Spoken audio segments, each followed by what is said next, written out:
Yo, what up, man? Welcome to another episode of Damn You Too Sportstalk. It's your boy Ralph Sneaks coming to you live, full effect, man. We got another show coming, another episode.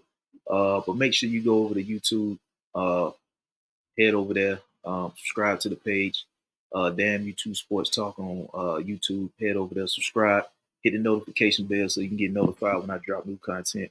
Head over to IG. You want to follow my personal page, Ralph underscore Sneaks. You want to follow the sports page, is Damn underscore YouTube underscore Sports Talk. If you want to head over to Twitter or X, whichever one you still, call it, is Damn YouTube Sports Talk. Um, Episode 11, we in here, man.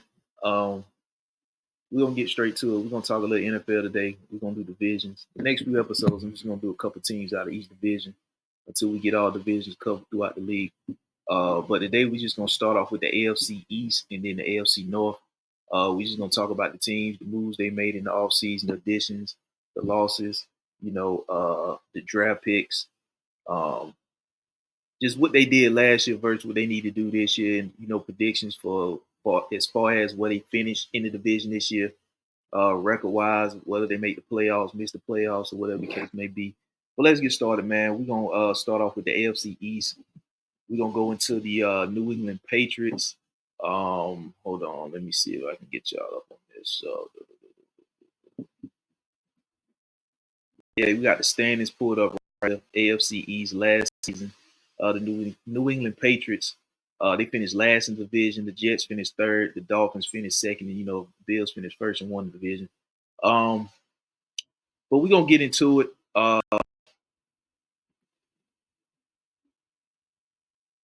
Looking at the AFC East, like I said, the Patriots was 4-13. They finished fourth in the division. They got first year head coach Gerard Mayo over there. Offensive coordinator Alex Van Pelt is there. They drafted Drake May with the third pick. They added Jacoby Brissett in the offseason. They added KJ Osborne as well. They drafted Jalen Pope, the other receiver that was opposite Rome Duzzi out there in Washington. They added him in the draft. And they was able to keep Kyle Duggar, the safety, and Jabril Peppers. They getting Christian Gonzalez back. He got hurt, suffered a torn ACL that ended his season. And he was playing well as a rookie up until that point. But they should get him back. They got the situation with Matthew Judon over there now. He's holding out of camp. I'm not sure if the two sides and came closer to agreement on a deal. If he went to camp not participating or whatever the case may be, he ain't there. He's holding out for whatever, the two sides. I don't know how close they is on the deal, if they close at all. I don't know. But all I know is he holding out. He ain't there. So, and you still got Juju Smith-Schuster there. Hunter Henry, the tight end, still there. Kendrick Bourne still there. Antonio Gibson, the running back, and they brought back Ramondre Stevenson. So you're looking at the New England Patriots in that division. 4 wins last year. I think they'll probably get about 5, maybe 6 wins this year. But I think they're still going to finish last in the division. I think the strong point of their team is going to be the defense. Having Gerard Mayo over there, former New England Patriot, is now the head coach. He's a defensive guy. So defense is going to be the strong suit of that team. I think that's going to be the identity of that team. Drake May, I don't know if he's going to be starting the season as the starter. They may start Jacoby Brissett as the season goes and then work Drake May in as the season progresses. You know what I mean? I can see that because there's no way that you should put Drake May out there and just get all kinds of hell beat out of him in that division. You're going to be playing the Jets twice, the Dolphins twice, and the Bills twice. Now, some of those teams are going to take a slight hit, but not like the Patriots. There's no reason to throw Drake May out there in that division, and you're not projected to go anyway. So ain't no point of throwing him out there week one, getting him banged up his rookie season. So I think that's why they brought Jacoby Brissett in. He's a veteran QB. I think if they won 4 games with what's the guy? Came from Bama. He's no longer there. He's down in Jacksonville now, backing up Trevor Lawrence. The quarterback, can't think his name. I had a brain freeze. But if they won 4 games with him, I think a veteran quarterback, Jacoby Brissett, is good for adding 2 more games. So I could see possibly 5 to 6 wins for the New England Patriots. I'm not looking for them to do much more than that. Now, if they do, they do. But I'm not looking for them to do much more than maybe 6 wins at the most, which is a 2-win improvement from last season. I still got them finishing last in the division, even though I got them improving by 2 wins. I think Jacoby Brissett is good for 2 more wins than what Mac Jones gave you. That's his name, Mac Jones. Mac Jones had gave you 4 wins, so I think Jacoby Brissett um, is good for another win or two to put you at 5 or 6, but no more than that. Like I said, the strong suit of that team, in my opinion, is going to be the defense. Offensively, they haven't got there yet. Like I said just now, drafting Drake May as the quarterback with the 3rd pick, um, and a good rookie receiver, Jalen Pope. They say who's been looking good in camp so far. Um, so I think it's gonna have to come together offensively. Them, it's gonna take a couple years for them to put it together offensively. I think they still got cap space to make additions, but it's not really um, too much out there in the free agent market right now that can help them. Now there's some free agents still available that can help teams, but I don't think the free agent that's available is going to help them. Uh, so yeah, like I said, the strong suit of that team is going to be defense. Christian Gonzalez coming back, who was playing damn good at the corner position. Then you got Kyle Duggar and then Jabril Peppers on the back end. Um, and whenever Matthew Judon get out of his situation of what he got going on with the holdout. As I said yesterday, now I'm not sure if they're gonna do this or thinking about doing this, but you could, essentially trade Matthew Judon over to San Fran in exchange for Brandon Ayuk. Of course, some picks or something might be involved too. But if use 2 players that's disgruntled, obviously Brandon Ayuk, he's in camp now, but he don't want to be there. Matthew Judon, he don't want to be in camp, and he ain't there. So you got 2 players disgruntled. So why not just find a way to trade them? And I understand that some draft picks or some additional draft picks might be involved with that deal. Sending the 2 guys, Judon from New England to San Francisco, and sending Brandon Ayuk from San Francisco over to New England. Um, Not saying that that's going to happen. I'm not saying that there's rumored to happen and there's no traction on that. I'm just throwing that scenario out there as an example as I go. So you know what I mean. Don't look at me and say that I said that happened. I'm just predicting that's something that could happen or something that should look into. Um, but yeah, I got the Patriots finishing last in the division again this year. Like I said, first year head coach Gerard Mayo. I think he's just trying to, get a foundation of what it's going to take to build his team back up. And I think it's going to start on the defensive side of the ball. And the offense is just going to work itself in behind the defense. The identity of that team is going to be defense. With Gerard Mayo being a former Patriot and defensive player, I think he's going to be a defensive-minded guy and bring that to the Patriots, especially seeing what they already have a nice defensive nucleus there with Kyle Duggar, Jabril Peppers, and getting Christian Gonzalez back. The offense is going to slowly come along with the rookie Drake May and Jalen Pope, who they drafted. So yeah. Moving on, let's go to the New York Jets. They finished 3rd in the division. I think the New York Jets, in my opinion, is the one team in this division that's got the most pressure. You lost Aaron Rodgers for basically the entire season last year because he went out in the first game of the season against the Buffalo Bills. Hell, it was the 4th play of the game when he went out. So you lost him for the season. You get him back from the torn Achilles. You got Robert Saleh. I hope I'm pronouncing his name right. I think he's on the hot seat this season if he don't make a deep playoff run. You're getting Aaron Rodgers back. Zach Wilson is now gone. He's in Denver. And I think if you won 7 games last year with Zach Wilson, because that's what they went 7-10, finished 3rd in the division, just ahead of the Patriots. So I think Robert he's on the hot seat, head coach, because the offensive coordinator Nathaniel Hackett is now the offensive coordinator there now. He was the former head coach of the Denver Broncos. I'm sorry. And he has some familiarity with Aaron Rodgers from his Green Bay Packer days. So you got his offensive coordinator there now. Aaron Rodgers coming back, hopefully for an entire season. They added Mike Williams after he was released by the LA Chargers. So they went and signed him and added him. They added some help up front in Tyron Smith. They also drafted the offensive lineman out of Penn State with the 10th pick, Olu Fashanu out of Penn State. They drafted him. They traded and brought in Hassan Reddick. Now he's also holding out.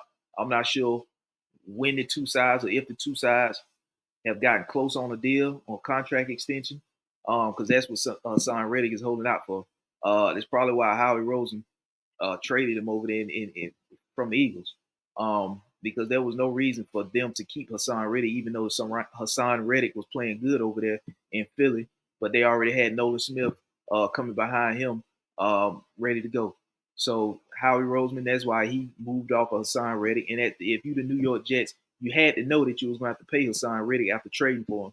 So I'm not sure if the two sides already had something worked out and the Jets kind of went back on that, or they already had something worked out to pay him after this season and they want to see his production after this season, or whatever the case may be. But whatever it is, Hassan Reddick ain't reported to camp unless he just reported today. But the last of my knowing and knowledge, he hadn't reported, holding out, want a contract extension. He ain't got it yet. I'm not sure if the two sides can talked about it or came close or whatever the deal is on that, but he ain't in camp. But anyway, they traded for him, brought him in. And they should have a healthy Breece Hall, the running back this year. Like I said, Zach Wilson, he's now gone to Denver. And they drafted Jordan Travis, who ain't gonna play. He was out of Florida State. But I think this team right here has the best defense in the division. When you look at the defense and you look at the corner, the secondary play from the cornerback position with DJ Reed and Sauce Gardner. You look at like I said, Hassan Reddick, who they brought in. You look at C.J. Mosley, who they got there. You look at Javon Kinlaw. You look at Quinn Williams, they got up front. You look at Jermaine Johnson, who they drafted, I think, last year out of Florida State. So they got some solid pieces up front. They got a solid defense. To me, they got the best defense in the division. I think this is the team that has the most pressure on them in the division. This is the team that has to win the division. This is the team that's poised and should be set up to make a playoff run and win this division. You know, looking at all they added, and they getting Aaron Rodgers back, and like I said, they won 7 games last year with Zach Wilson. Uh, so you know, with backup QBs. So if you won 7 games and finished third in the division with backup QBs, then you getting Aaron Rodgers in with what they added to the wide receiver core and Mike Williams, having Alan Lazard already there, and you know, you got Garrett Wilson. So you should be good to go. And you know, Aaron Rodgers had a full season to recover from an Achilles tear. I don't think he's going to play in preseason. I don't think they're gonna wait and start him game 1. I hadn't seen the Jets schedule to see who they play week 1, but it should be no preseason for him. You know, is my guess. So yeah, looking at the Jets, this is the team with the most pressure in this division to win. This is why they brought Aaron Rodgers into to be a New York Jet, to make a playoff run, get to the Super Bowl, and not just win the division, but make a deep postseason run and get to the Super Bowl. That's what they brought him in for. They got the defense, and you know, Robert Saleh. This is his. You know, he's on the hot seat. I hate to say it, but he on the hot seat. Nathaniel Hackett, the offensive coordinator, him and you know Aaron Rodgers familiar with each other, so he got to get it done this year. It should be no excuses this year. This is the team with the most pressure in that division, um, in my opinion. Now we're moving on to the Miami Dolphins. Um, they finished second in division last year. They were 11-6 in the division. Yeah, they were 11-6 in the division last year. Mike McDaniel's the head coach. You look at them re-signing Jalen Waddle and Tua, who just got I think annual $53 million a year. They re-signed Jalen Waddle. They added Odell, Jordan Pryor. They added Jonas Smith, the tight end, and they drafted Chop Robinson with the 21st pick in the draft. I was surprised he lasted that far or landed or lasted that long on the board to fall the 21st to the Miami Dolphins. But you look at what they lost, and Xavier Howard, who's still a free agent. Christian Wilkinson, they lost him to the Las Vegas Raiders. Robert Hunt, they lost offensive lineman, they lost him to the Carolina Panthers in free agency. Bradley Chubb should be returning at some point from a torn Achilles he suffered last season. And Jalen Phillips, I'm sorry, Bradley Chubb tore his ACL last season, and Jalen Phillips tore his Achilles last season. So at some point, they should get both of those guys back, combined with Chop Robinson, like I said, who they drafted in the first round with the 21st pick. Um, you looking at the Miami Dolphins? I think they could finish second in this division again, probably with a similar record.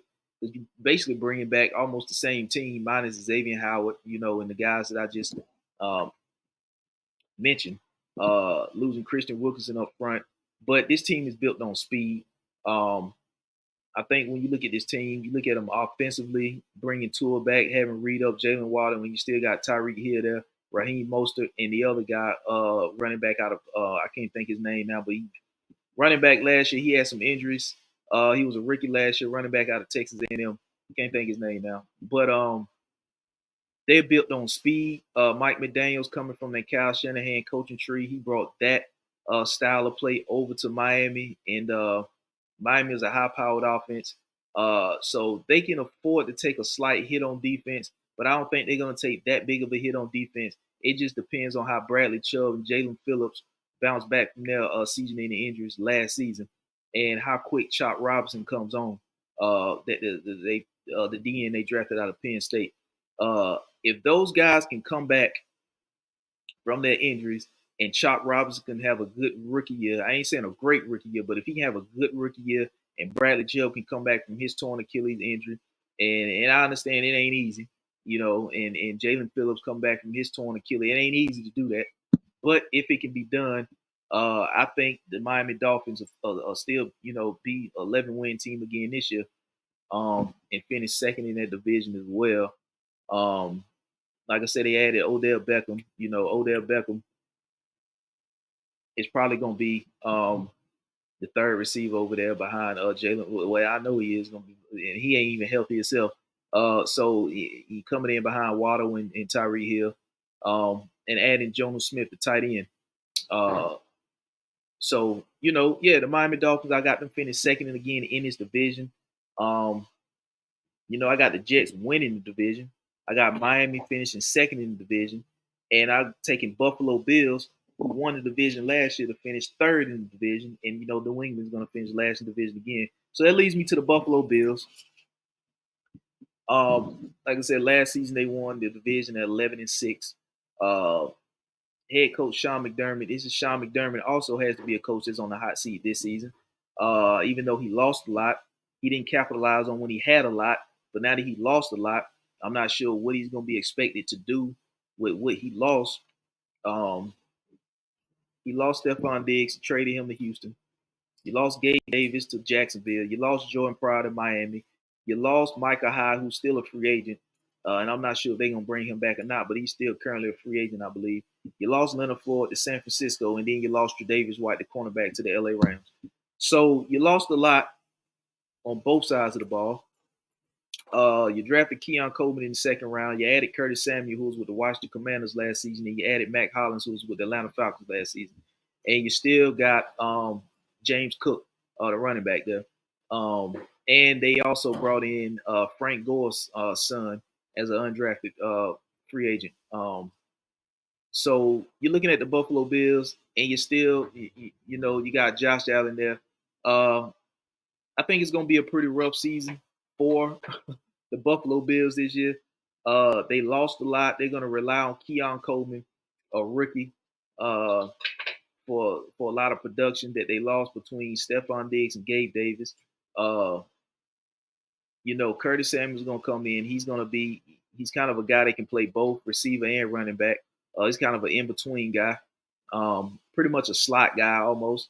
And Mac Hollins, you brought him in. I'm not sure where they're probably gonna play opposite.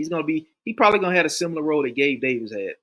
So, Keon Coleman is gonna fill in to be the one that they lost in Stephon Diggs, and Mac Hollins is gonna be the guy that fill in what they lost in Gabe Davis, and then they're just gonna slide Curtis Samuel in the slot and utilize him for some sometimes out of the backfield with James Cook. But I don't think that's gonna be enough. I think the window is closed for Buffalo. They can still make an attempt to keep it open, but as far as the Super Bowl go, they had a time to get there. They didn't do it. They didn't capitalize when the window was open. You know, the window is not going to always be open. That's why you got to go in it when it's open, and you got to capitalize when the opportunity presents itself. And I think that time has passed for the Buffalo Bills. Like I said, I got the Jets winning the division this year, and I followed by the Miami Dolphins finishing second, Buffalo finishing third, and then New England Patriots in the AFC East finishing last again in the division. But Sean McDermott has got to be on the hot seat. Um, if they don't get it done this year, I think they're gonna move off of Sean McDermott. I think it's time. Um, you know, like I said, they're not saying nothing bad about Sean McDermott, but when the opportunity was there to capitalize, and they didn't. And now that they lost a lot, they're gonna rely on rookies, or a rookie, Keon Coleman, to be the number one and give you the production that Stephon Diggs gave you, and they lost him to Houston. So, yeah, I got them finishing third in the division, missing the playoffs. Uh, I don't think it's going to be three teams out of this division get in the playoffs. I can see the Dolphins and the Jets, you know, the two teams out of this division making the playoffs. But Buffalo being a third, finishing third in the division, I don't see them making the playoffs unless something else happened in one of those other divisions that I'm gonna get to later on another episode. But I just don't see it. Buffalo, I think they take a step back. I don't think they're going to be terrible, but I don't think they're going to be good enough to capitalize and make the playoffs, especially unless something drastic happened in the division like what happened last year. And I don't wish that injury on nobody. But if something happened to the Jets, like similar to what happened last year, and they just get hit with a major injury, then yeah, they may slide in, and that may probably will bump the Dolphins up unless they have uh, injury history, and they've been battling injuries as well. Jalen Waddle's been injured. Tua's been dealing with concussion. Hell, Tua was injury prone when he came into the league and got drafted. Um, and you know, you're looking at what Miami lost, and two guys coming back from season-ending injuries last season in Bradley Chubb and Jalen Phillips. So if something happened in the division where injuries just take a toll on those two teams, the Jets and Dolphins, then the Bills, of course, I think they will slide up and slide into the playoffs and bump one of those teams out. But as of now, you know, everything healthy. I got the Buffalo Bills finishing third in this division, missing the playoffs, um, behind the Dolphins and Jets in that division. And then obviously the New England Patriots finishing last in that division. That's gonna wrap up the AFC East. Um, let's move on and discuss the AFC North. Uh, the AFC North, you got the Ravens, Browns, Steelers, Bengals. Um, there it is right there. You see it. The Ravens winning that division, finishing 13th, followed by the Browns 11-6, the Steelers 10-7, and the Bengals 9-8, finishing last, missing the playoffs. You're looking at let's start with Cincinnati Bengals, the team who finished last in the division at 9-8. I get it. A lot of what they did last season, or the reason they finished 9-8, I get it. They missed Joe Burrow. He went out with a season-ending injury in Week 11 versus the Ravens. I think that was a Thursday night game in which he got hurt, and they shut him down for the season after that. You look at the additions they made with Geno Stone and safety, Von Bell, running back Zach Moss, defensive tackle Sheldon Rankins, Trent Brown, and bringing in tight end Mike Gesicki over from Miami. They franchise tag T. Higgins. We got Jamar Chase, who is also holding out in camp. I'm not sure how long his holdout is going to be, but I've seen he's at camp. He's just not participating. I'm not sure why the hell you would go to camp and not participate, which to me that indicates that he's going to play. You know what I mean? He's just kind of, you know, the front office probably not taking that serious because he showed up. If he was serious about it, he wouldn't have showed up. But he showed up. So I don't think he's going to get his money this year because they franchise tag T. Higgins. Now, I think when T. Higgins come off of that franchise tag, he'll get his money next season. Joe Burrow's locked in. They drafted the offensive lineman Amaris Mims out of Georgia, defensive lineman Chris Jenkins out of Michigan, and the wide receiver Jermaine Burton's out of Alabama. So Burton pretty much is going to replace what they lost in Tyler Boyd, and then they're going to go and draft another receiver in the upcoming draft to replace what they losing T. Higgins, because I don't think they're going to franchise T. Higgins for a second time, knowing they got to pay Jamar Chase, and they already have paying Joe Burrow as we speak. So they lost running back Joe Mixon to the Houston Texans. They lost Tyler Boyd to Tennessee Titans, and they lost Jonah Williams to the Arizona Cardinals. Like I said, they replaced the offensive lineman Jonah Williams with Amaris Mims out of UGA. And they added a D lineman through the draft, Chris Jenkins, and a wide receiver, Jermaine Burton from Bama. And Zach Moss, the running back, they added him to replace Joe Mixon.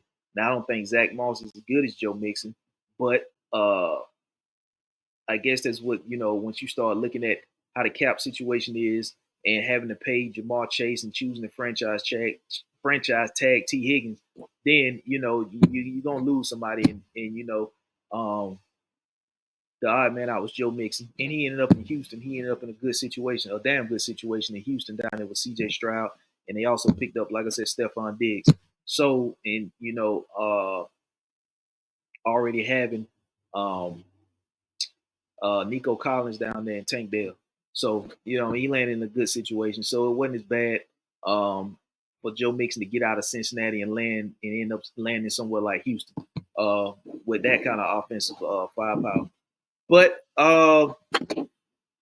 finishing 9-8 in the division, this is a tough division. This is one of the toughest divisions in football this year, because you look at the Pittsburgh Steelers and Mike Tomlin, who obviously don't look the same they look in previous years. But Mike Tomlin also hasn't had a losing season, and he didn't have one last year at 10-7. And he finished third in the division. But I think the Bengals finished 9-8 with Joe Burrow having a season-ending injury in Week 11. I think that they could win 11 games this year, to be 11-6. But that's going to depend on Joe Burrow's health and Jamar Chase's health. And it's going to be a lot of I don't see the ground game being what it was that Joe Mixon is gone. It's going to be a pass heavy. And it's going to depend on the defense as well. The defense has to hold up. If the defense can't hold up in this division, they won't win. They'll be somewhat similar to what they were last year, 9-8. But if the defense can hold up and they can stay relatively healthy between Joe Burrow and Jamar Chase, they'll probably win 11 games. I think they're good for 2 more games. They were 9-8 last year, and they were banged up. So if one of the two, Jamar Chase or Joe Burrow, can stay healthy enough, they can win 11 games this year in this tough division. But the defense also has to step up, because you got to look at, you're going to be playing the Ravens twice, the Steelers twice, and the Cleveland Browns twice. You're going to be playing all 3 of those teams twice in the division, combined with the other teams on your schedule. And I haven't seen the Cincinnati Bengals schedule to know what the other teams are, but I know they're in the toughest division, playing the Ravens twice, the Browns twice, and the Steelers twice. So if the defense can hold up and Joe Burrow or either Jamar Chase can stay relatively healthy for about 90% of the season, and both of those guys have had injury history since being in the league, they can win 11 games. But if they don't, then they'll probably be around 8-9, 9-8. So and like I said, it's gonna be a good team in this division not make it. It's gonna be some good teams in this division and not make it. You know what I mean? Because like I said, the AFC North, in my opinion, is one of the toughest divisions in football this year. And on paper and really just looking at the game, that's one of the toughest divisions in the NFL. Let's move on to Pittsburgh. They finished third in the division, ended the season 10-7. Like I said, they never had a losing season under Mike Tomlin. They got Arthur Smith over there now. He came over. He was the former head coach of the Atlanta Falcons last year. They now have Raheem Morris in Atlanta. Arthur Smith is now the offensive coordinator in Pittsburgh. Looking at what they did in the offseason, they added Russell Wilson and Justin Fields. They also added Dante Johnson, the cornerback from Carolina. The linebacker Patrick Queen. Patrick Peterson's gone. Patrick Queen is there, and Van Jefferson, the wide receiver.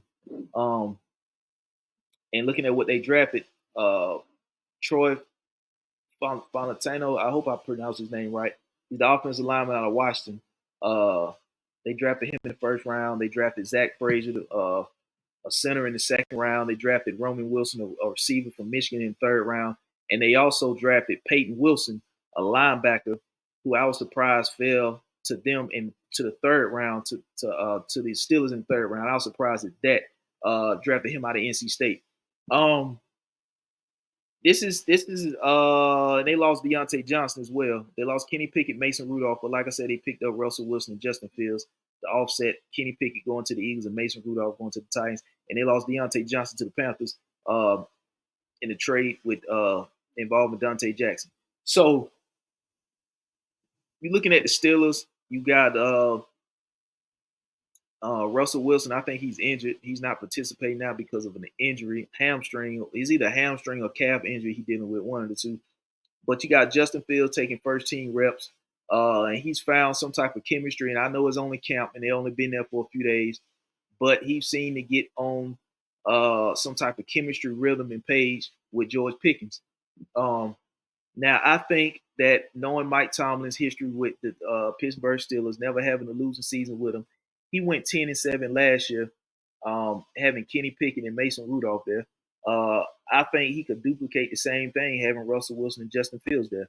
Now, who gets the starting position at quarterback, Fields or Russell? I don't know. I assume they're going to go with Russell Wilson because when Justin Fields got there, they were already talking about rumors of possibly using Justin Fields on special teams, of returning kickoffs and this and that, which is some crazy shit I ever heard. So they already had plans for him to do things other than be the quarterback when he got there. So now that he's thrown in the mix and has to take first team reps because Russell Wilson's sitting on the sideline dealing with injury, I think they're still going to go back to the more veteran guy, Russell Wilson. And if Russell Wilson starts to play bad, I don't think that they're going to let Russell Wilson come out of his slump. I think they're then going to take Russell Wilson out and insert Justin Fields because he is getting first team reps now. And that's where it comes to me. That's where it plays a big part when a player is out and another player has to step into that position and take reps with the first team. Because once that player comes back from injuries, prime example what we got here in Pittsburgh, Russell Wilson is out. He's not taking first team reps, even though he's the veteran QB between him and Justin Fields. Justin Fields is taking the reps in place of Russell Wilson. Russell Wilson, in my opinion, is going to get the starting job. Russell Wilson will then, if he goes through a slump and starts to play in Pittsburgh like he played last year in Denver, they're going to immediately take him out, insert Justin Fields before it's too late. They're not even going to give Russell Wilson time to play out of his slump that he gets in if he gets in one. They're going to automatically insert Justin Fields because he's already taking reps with the first team. So it's not like that's going to be new to him. He's taking first team reps now. And he was a starter in Chicago. So it's not like you're going to a backup. You're going from a starter to a starter. And the starter that he's getting first team reps now. So they can't afford in this division. Like I said, this is one of the toughest divisions in the NFL. They can afford to lose games and wait on a guy to come out of a slump. They need to go ahead and if he's slumping, they can't afford for him to come out. Go ahead, pull him, get the other guy in so we can keep rolling in this division because it's one of the toughest divisions. We can't afford to just go on a 3-game losing streak, waiting on you to come out of slump.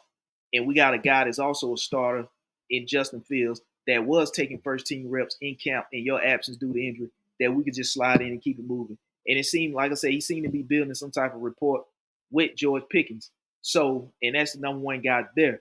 So, I mean, I think the Steelers, like I said, if they won 10 games last year in that division with Kenny Pickett and Mason Rudolph, and I get a lot of it, some of it was due to injury in the division because you had key injuries in Cincinnati to both Joe Burrow and then Jamar Chase, and then you had injuries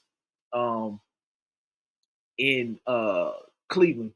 In which Deshaun Watson got injured, they shut him down for the season, and then Nick Chubb had that terrible knee injury. I think it was like week 2 or week 3. Nick Chubb had the ugly knee injury, which was the ACL tear, and it was ugly.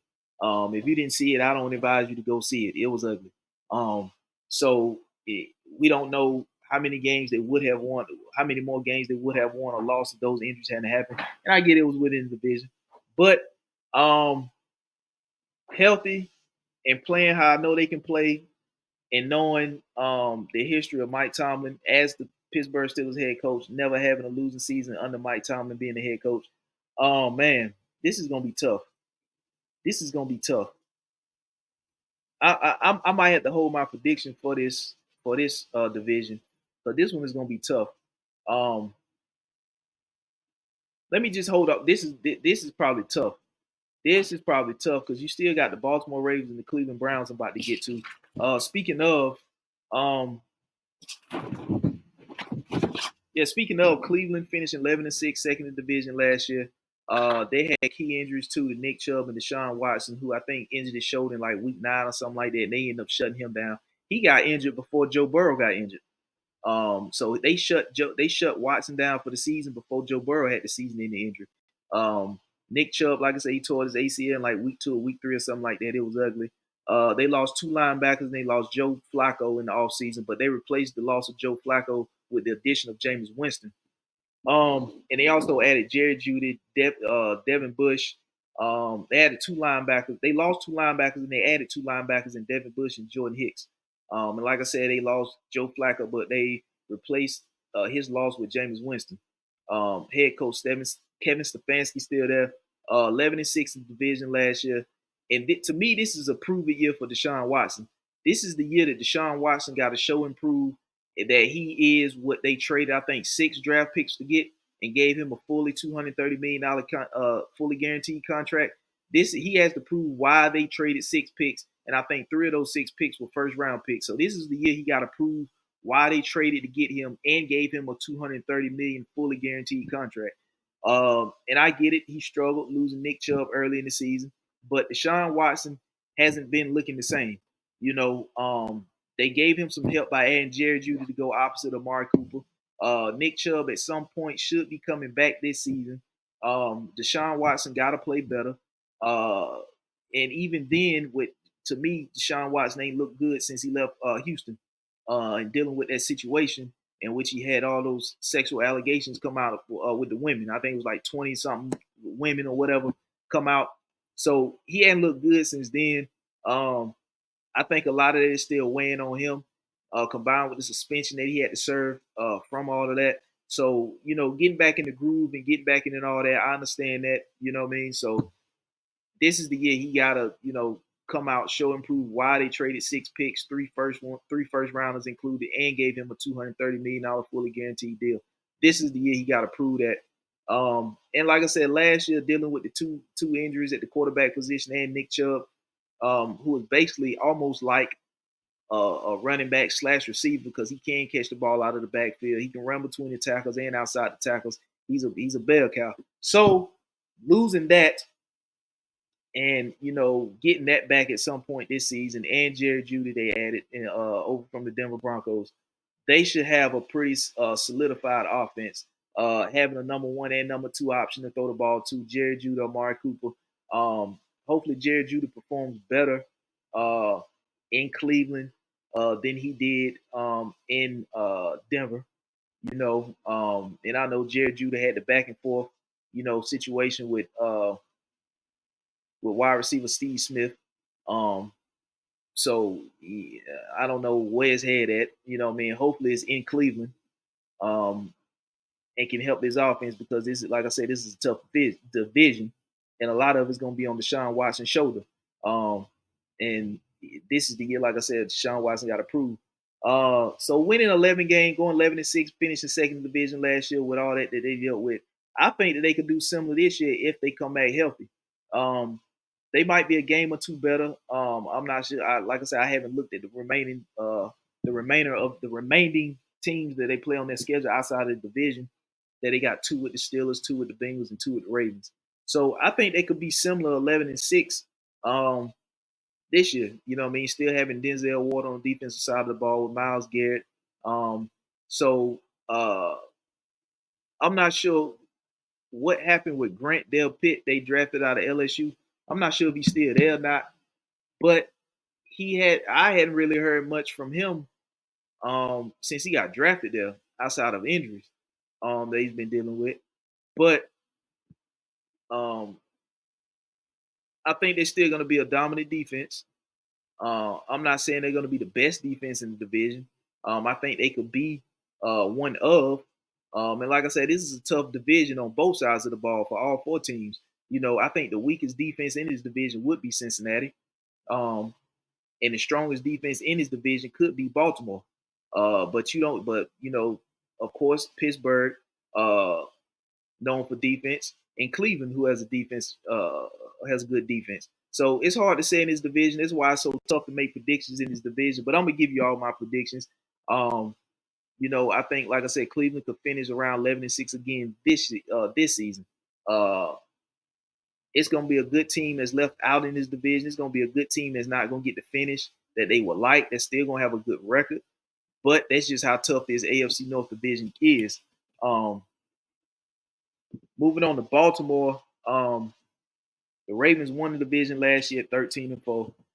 John Harbaugh head coaching them. They lost the defensive coordinator Mike McDonald. He got hired as the head coach in Seattle for the Seahawks. They added Derrick Henry and Nelson Aguilar. They drafted cornerback Nate Wiggins in the first round out of Clemson. They drafted Roger Rosengarten, the tackle out of Washington, in the second round. They drafted C.J. Tampa in the fourth round, and then they drafted another receiver, Devontae Walker, out of UNC in the fourth round as well. This is going to be a run-heavy defensive team. I think this is what Tampa. I mean, this is what Baltimore is going to do this year.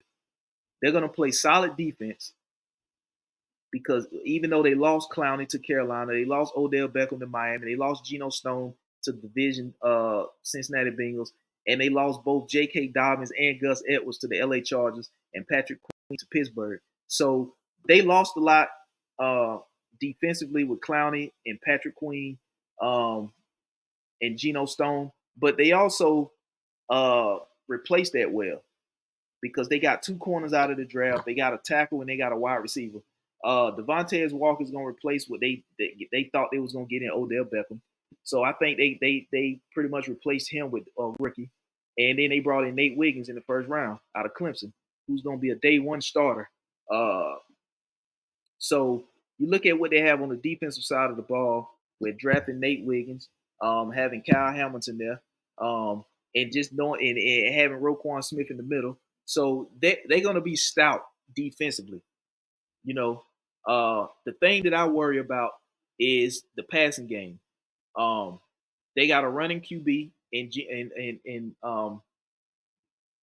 they got a running QB in Lamar Jackson. He's MVP QB.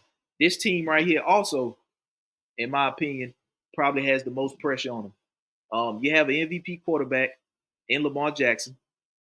Now I get it; they don't have a lot of weapons on the outside to throw the ball to. They got Zay Flowers there. That's why I say I think they're going to be a run-heavy team. They brought in Derrick Henry. They're going to run the ball with Derrick Henry, and then you also have a running quarterback in Lamar Jackson. So they're going to be a run-first team that's going to set up the play action to a speedy receiver down the field like Zay Flowers. And then Zay Flowers is so shifty and so speedy that a lot of teams probably going to back up off of him. So a lot of stuff underneath is going to be available, which should make the throws easier for Lamar, and they can, get a chunk play, get back to the ground game between him and Derrick Henry. And they're going to play solid defense. They're going to run the clock, and they're going to play defense because the defense is going to get you some 3 and outs. The defense is going to hold opponents under a certain number of points. So you should be able to control the clock offensively with the run game between Lamar and Derrick Henry. You should move the chains, get first downs, eat clock, and you should, pick and choose when to hit your play action because you got a speedy receiver in Zay Flowers. I'm not saying much about Nelson Aguilar, but we've seen Nelson Aguilar in other places, and I think he's just a receiver to kind of fill in what they lost. But they also drafted Devontae Walker out of UNC. So in the fourth round. Now I'm not expecting a fourth round receiver to come in and light it up from week one, but we have seen receivers come in and look good. I can't think of this guy. He's in the LA Rams right now. It's a rookie last year. He lit it up. And he wasn't even a high pick. But it's capable of happening. I just think the Baltimore Ravens, who won the division, finished 13-4 last year, they got the most pressure on any team in this division You got an MVP caliber quarterback. You brought in Derrick Henry. You lost a lot, but you also replaced it, and you played good, solid defense. And you're paying Roquan Smith. I think he's one of the highest paid, if not the highest paid linebacker in the league right now. So you got that. And like I said, you lost your defensive coordinator, Mike McDonald. He was hired as the Seattle Seahawks head coach. But that still puts the pressure on the Baltimore Ravens to get it done. Um, you got it, like I said, you got an MVP quarterback.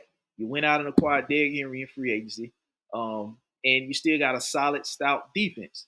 So defensively, you got that's what I think. John Harbaugh and the Baltimore Ravens are going to go about this season. They're going to be a run first team between Derrick Henry and Lamar, and they're only going to pass when they need to. They get Mark Andrews. He came back off of injury. And then I like the other guy, Isaiah Likely. I think he's more athletic and need to play him more because he's more athletic, in my opinion, than Mark Andrews. Mark Andrews is the more sure-handed guy, but I think Isaiah Likely, you have to have him on the field because when Mark Andrews went down and he stepped in and filled in, he played well at the tight end position. And I think he's athletic, more athletic than Mark Andrews to the point where when he gets in, you don't need to have him blocking. You need to have him out running routes. Um, I wouldn't be surprised if they run more two tight end sets with Mark Andrews and Isaiah Likely, both running routes, since they're bringing in Nelson Aguilar and having drafted Devontae Walker. So you'll have two additional pass catchers from the tight end position running those two tight end sets to offset what they lost and having the lack of wide receiver firepower and only having Zay Flowers in his second year there. So, I think that's what they need to do offensively, but I think it's still going to be a run first offense. And when they do pass the ball, I think they need to run two tight end sets. They need to run and pass out of two tight end sets with Isaiah Likely and Mark Andrews, in my opinion. But it's still going to be a run first team, having Derrick Henry come in, and then Lamar Jackson being a running QB to set up completions down the seam with Isaiah Likely and Mark Andrews. And then you got the deep threat speedster in Zay Flowers. That's what I think Baltimore needs to do and play good, solid defense because they have the defense that could keep opponents under a certain number of points, and they have an MVP caliber quarterback in Lamar Jackson, uh, who I think is going to put up good numbers this year with Derrick Henry. As long as no injuries occur, I think this will be the team that'll be winning the division again this year. Um, not only I think winning the division is not even the goal no more for the Baltimore Ravens. The Baltimore Ravens now should be thinking about Super Bowl. They should be thinking about getting through and past Kansas City because, like I said, I think that the Buffalo Bills took a step back, and they won't make the playoffs. It'll be coming out of the AFC East. I think it'll be the Dolphins and it'll be the Jets. So they should be focusing not only on just winning the division, but they should be focusing on a deep playoff run to get past the Kansas City Chiefs and try to find themselves into the Super Bowl. So that's why their team, in my opinion, in the AFC North has the most pressure would be the Baltimore Ravens. Because you've been winning these amount of games, you've been finishing at the top of the division for the past few years, and it ain't equated to nothing. So, and you've made changes to the wide receiver position, and now you made changes to the running back position. And you still have an MVP caliber quarterback in Lamar Jackson there. So this is the team that has the most pressure, in my opinion, in the AFC North. I think they could run it back and repeat as division, win the division again this year. This is a tough division. It's hard for me to give the 2, 3, and 4 who gonna finish second, third, and fourth in this division. But I'm gonna say Baltimore finishing first in this division. Then I'm gonna go. This tough. I'm gonna go. Uh, I think it could be this a repeat of how it ended last year. I think it could be Baltimore winning the division, finishing first.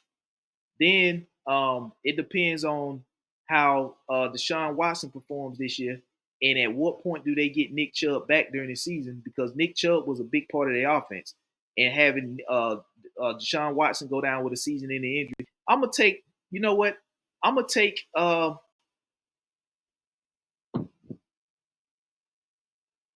gonna take.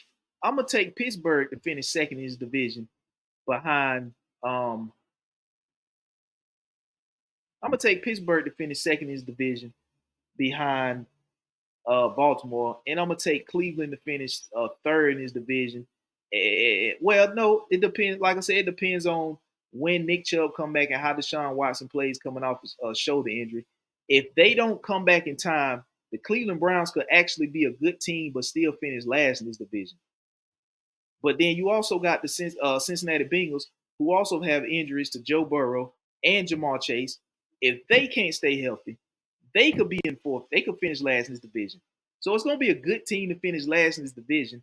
I think the more injury-prone teams right now would be the Cleveland Browns and the Cincinnati Bengals because you got Deshaun Watson, who's injured, coming off a season-ending injury. You got Nick Chubb, who's coming off a season injury, ACL tear. Those are two big pieces to that offense. And I get and understand the offense can keep moving because it kept moving without Deshaun Watson when they brought in Joe Flacco. And now that Joe Flacco's gone, they brought in a guy who probably could keep the offense going in Jameis Winston. But I wouldn't count on Jameis Winston being the guy that could lead you. You know what I mean? I think he's a guy that can fill in. But Jameis Winston, in my opinion, is the type of quarterback that if you already so many games up in the division, then he could lead you and keep you afloat. But if you already borderline afloat, I don't think he's going to be the one that's going to, take you above and beyond.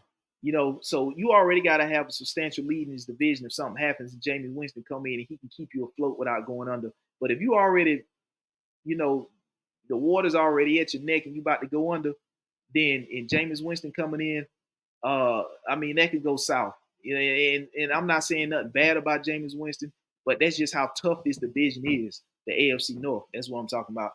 So based off of injuries, man, you could have Cleveland or Cincinnati finishing third and fourth in this division. But I'm gonna take the Ravens to finish first in this division. I'm gonna take Pittsburgh to finish second in this division. Because like I said, Mike Tomlin, since being the Pittsburgh Steelers head coach, has never had a losing season.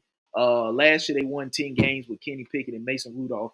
But now they got in a veteran quarterback in Russell Wilson, and they brought in Justin Fields. So, and I think Wilson and Fields, both of those are better than Kenny Pickett and Mason Rudolph. And they won 10 games with Kenny Pickett and Mason Rudolph. And like I said, they had some pretty good additions. Dante Jackson at the cornerback position, and then they Patrick Queen the linebacker position, and then they brought in another receiver, Van Jefferson.